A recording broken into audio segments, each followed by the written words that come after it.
Why does God allow us to doubt? That's really a subset of the much bigger question, why is there sin? But the Bible does not present sin as something that God creates. In the deepest sense,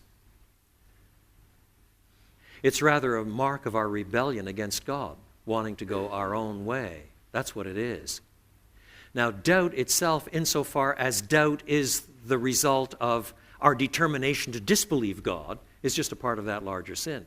Where doubt is part of our maturation because we're growing up in a fallen and broken world, God allows us to doubt as part of the steps that bring us to genuine faith. Do you know?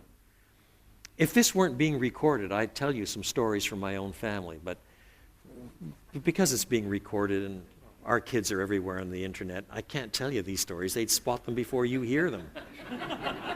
But you know, our kids grow up in a Christian family, and they've got to wrestle with these things too, and struggle along the way. And so sometimes doubt becomes a kind of device that God uses in a broken and sinful world. Not that the doubt itself is intrinsically so admirable, but because God uses it, nevertheless, to bring us to a more secure place. Doubt is not then an end in itself. It becomes a step by which we begin to question things so that we're not merely repeating what our parents have said, so that all of our faith is secondhand, that it's merely inherited. So that can be a step that God uses to bring us to genuine faith, to personal faith, to stable faith. Do you see?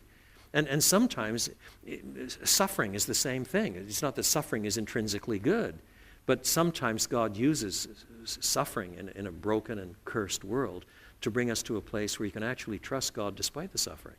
And